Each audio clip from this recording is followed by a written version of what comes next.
ជួបពុកម៉ែបងប្អូនទាំងអស់គ្នាសម្រាប់មួយយ៉ាងរយុគឺជាអតីតសិស្សនៅសិលឹកនយោបាយសន្តិដែរគឺគុំដែរសុខជីខេត្តកំពង់ចាមអញ្ចឹងខ្ញុំថ្ងៃហ្នឹងមានបទពិសោធន៍ដែរតទៅនឹងមកជីវិតហ្មងគឺតទៅនឹងរបស់បងយើងប្រើប្រាស់មានយើងថាយើងជំនាញបានដោយសារតែខ្ញុំធ្លាប់បាត់ម៉ូតូអញ្ចឹងហើយមិត្តភក្តិខ្ញុំចាំស្រីក៏ធ្លាប់បាត់ដែរអញ្ចឹងសម្រាប់ខ្ញុំចែកម្លេចមុនទៅដល់បងប្អូនទាំងអស់គ្នាមិនថាអ្នករៀនក្តីអ្នកធ្វើការក្តីអញ្ចឹងយើងត្រូវគ្រូអញ្ចឹងមិនថាយើងទៅណាទៅណីម៉ូតូយើងត្រូវតែប្រយ័ត្នខ្លួនឯងពិសេសគឺនៅទំជួលទៅអីអញ្ចឹងមិនថាកន្លែងធ្វើការកន្លែងនេះដែរព្រោះខ្ញុំធ្លាប់បាត់ម៉ូតូអញ្ចឹងវាមានបទពិសោធន៍មួយរួចស្រេចហើយអញ្ចឹងពេលយើងបាត់ម៉ូតូក៏មិនមែនយើងស្រួលដែរព្រោះយើងពិបាកពេលយើងឡើងមករៀនពេញដំបងយើងជានិស្សិតអីចឹងទៅឬក៏យើងអ្នកធ្វើការអញ្ចឹងទៅវាអត់មានន័យធ្វើដំណើរអញ្ចឹងយើងពិបាកខ្លាំងមែនទែនព្រមយើងសំលួចបានយើងទិញម៉ូតូបានជិះវិញយើងត្រូវចំណាយពេលប្រហែលមួយជីវិតយើងឡើងមកមិនប្រកបថាយើងពឹងលើគ្រួសារទាំងអស់ទេព្រោះគ្រួសារខ្លះគាត់ទូទាគ្រួសារខ្លះគាត់ទូទាអញ្ចឹងអាហ្នឹងសម្រាប់ខ្ញុំហើយជាចុងក្រោយខ្ញុំគ្រាន់តែផ្ដាំដល់បងប្អូនទាំងគ្នាថាចាត់ចែងបរិបទពិសេសម៉ូតូហ្នឹងគឺមើលថែខ្លួនឯងនៅកណ្ដាលមែនទែនហើយមួយទៀតខ្ញុំសូមក្នុងពោលដល់បងប្អូនសមាជិកដែលនៅតាមខណ្ឌផ្សេងៗឬក៏នៅខេត្តក៏ដោយបើមានតទៅនឹងករណីលួចឆក់ប្លន់អីចឹងទៅសូមជួយអន្តរាគមន៍ឲ្យលឿនតាមជាពលរដ្ឋស្នើសុំអញ្ចឹងណាគុំពេលខ្លះគាត់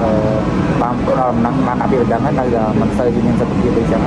ហើយខ្ញុំមានតែប៉ុណ្ណឹងអញ្ចឹងខ្ញុំឲ្យកាន់ផ្សេងជាមិត្តភក្តិរបស់ខ្ញុំគាត់បាត់ម៉ូតូដែរអញ្ចឹងគាត់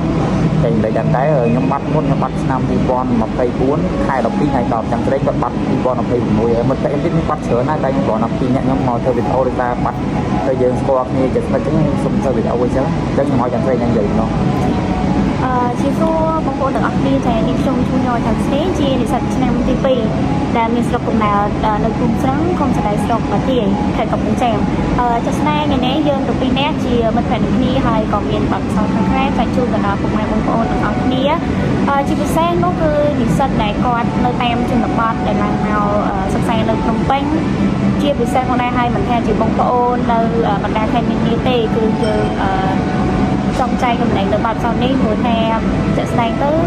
ខ្ញុំជានិស្សិតដែលឡើងមកទីនៅក្នុងពេញនេះក៏មិនមែនជាកូនអ្នកទូទីអីដែរយើងឡើងមកទាំងបាត់ដៃទៅទេអញ្ចឹងណាពុកម៉ែបងប្អូនទាំងគ្នាឡើងមកដំបូងនោះគឺมันមានសម្បីតាកង់ជិះផងដែលថាឡើងមកគាត់ទៅចាប់អដុកព្រាមខ្ញុំជាមួយមិត្តភក្តិដៃគូរបស់ខ្ញុំហ្នឹងគឺចាប់ផ្ដើមឡើងមករកការងារធ្វើដើម្បីបង់បាតសាលាដើម្បីបានចូលរៀនសួរណាស់ដើម្បីបានចូលសកលនេះហើយជីវិតសកលផងដែរក៏មិនស្រួលណាស់ណាដែរហើយចាក់ស្ដែងនេះខ្ញុំបានបាត់ម៉ូតូនៅកំឡុងថ្ងៃ30នៅវេលាម៉ោង3ម៉ោង3:57នាទីដោយខ្ញុំបានឲ្យម៉ូតូនឹងទៅមិត្តភក្តិគាត់ទៅធ្វើការដោយសារតែពួកយើងឡើងមកជាមួយគ្នាតស៊ូមកជាមួយគ្នាដែលហេតុឃើញថាមិត្តភក្តិគាត់ជិះកង់ទៅធ្វើការហើយយើងមានម៉ូតូជិះមុនគាត់ពួកយើងធ្លាប់ដើរទៅរៀនមួយគ្នាហើយខ្ញុំក៏ធ្លាប់ជិះកង់អញ្ចឹងត្រង់តែបានម៉ូតូមកហ្នឹងខ្ញុំក៏ចែករំលែកយើងជំនាញទៅដល់មិត្តភក្តិដើម្បីមានការស្រួលនៅក្នុងការធ្វើដំណើរផងដែរប៉ុន្តែចាក់ស្ដែងទៅវាជាកម្លាំងវិជាមកពុកម្ដាយខ្ញុំអញ្ចឹងណាវាសន្សំជូរដែរតម្រង់តបាននឹងហើយស្រាប់តែមកបាត់ចឹងគឺពិបាកមែនតើអញ្ចឹងបើសិនជាបងប្អូនអាចនឹងឃើញដោយសារតែខ្ញុំទៅបាត់ចឹងខ្ញុំសូមអំពាវនាវទៅដល់កម្លាំងសមត្ថកិច្ចជួយធ្វើអន្តរាគមន៍ហើយក៏សូមអំពាវនាវដល់ពុកម៉ែបងប្អូនទាំងអស់គ្នាដែល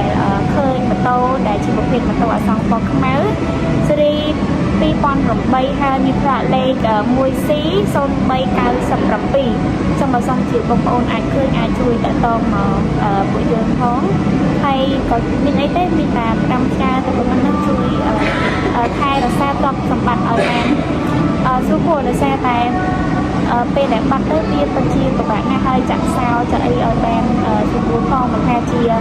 តែជួកន្លែងការងារឬក៏មិនថាទៅណាមកណាទេអញ្ចឹង